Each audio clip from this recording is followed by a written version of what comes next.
$5 trillion economy,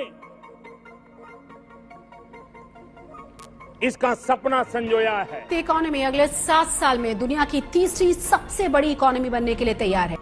दोस्तों, Japan एक ऐसा देश जिसे हम सब एक विकसित देश यानी डेवलप्ड कंट्री मानते हैं। दोस्तों, एक समय था जब जापान की इकोनॉमी अमेरिका की इकोनॉमी यानी अमेरिका की अर्थव्यवस्था को टक्कर देती थी। लेकिन अब 2024 में ऐसा हाल हो गया है कि जापान की जो इकोनॉमी है, जो अर्थव्यवस्था है, वो भारत से पिछड़ने वाली है और जापान की इकोनॉमी पर भारत से पिछड़ने का खतरा है।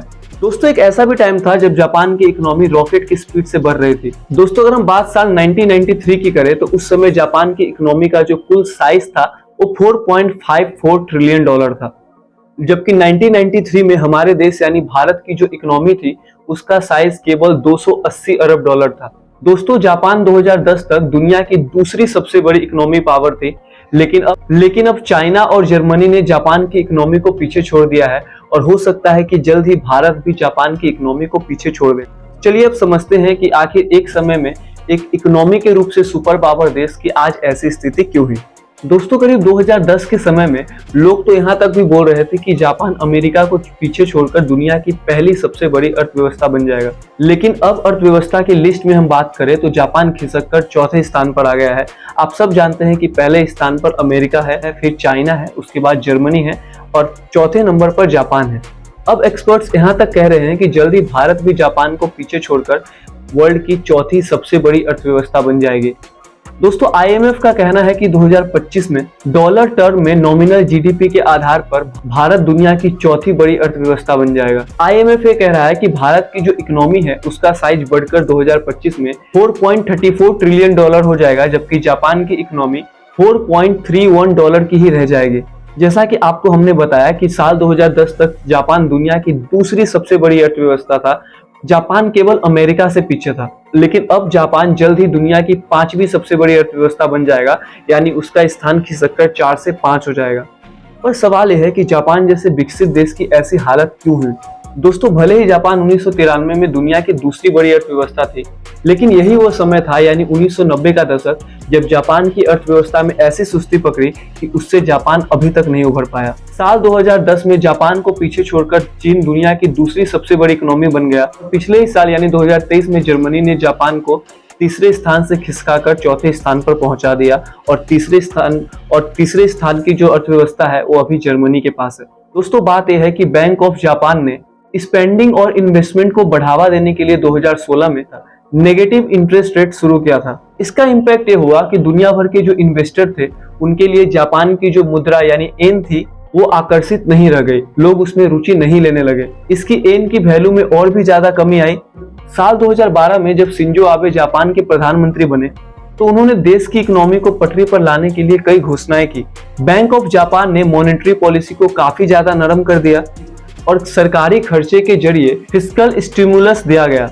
हालांकि इसके परिणाम तो अच्छे रहे, लेकिन स्ट्रक्चरल रिफॉर्म पर देश आगे नहीं बढ़ पाया।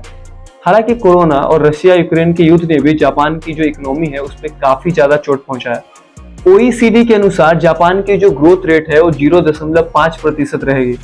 जो एक्सपर्ट्स है वो भी कह रहे हैं कि जापान का जो बाजार है वो विकसित बाजार है, जबकि भारत का जो बाजार है वो विकासशील बाजार है और जापान का विकसित बाजार भारत के विकासशील बाजार से कम्पीट नहीं कर पाएगा।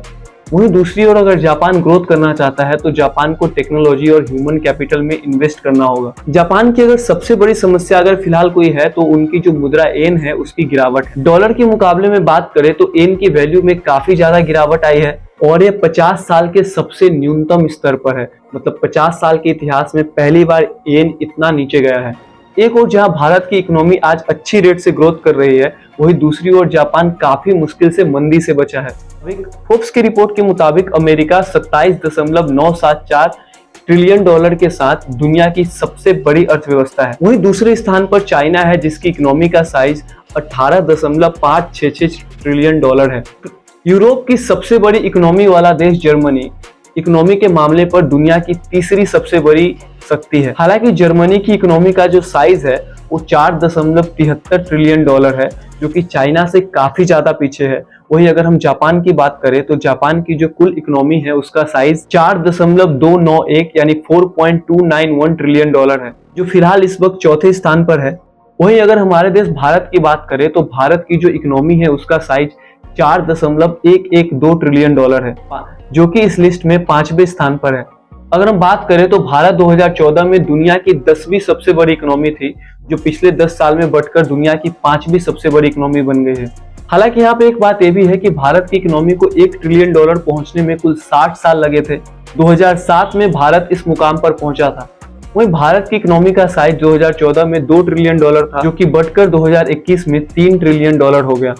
दोस्तों, चुनाव के बीच हमने सोचा कि क्यों ना देश की जो इकोनॉमी बढ़ रही है उसके बारे में आपको बता दें। हालांकि इसमें कोई दो राय नहीं है कि भारत की जो इकोनॉमी है वो काफी तेजी से बढ़ रही है, लेकिन दूसरी ओर ये भी फैक्ट है कि पर कैपिटा इनकम में हम बांग्लादेश से पीछे हैं। इकोनॉमी भले ही बढ़ रही हो, लेकिन इसका जो फायदा है वो सबको एक समान नहीं मिल रहा है। बहरहाल सरकार को इस विषय पर सोचने की जरूरत है। आप इस पर क्या सोचते हैं हमें कमेंट्स में जरूर बताइएगा। तब तक के लिए अपना बहुत ख्याल रखें।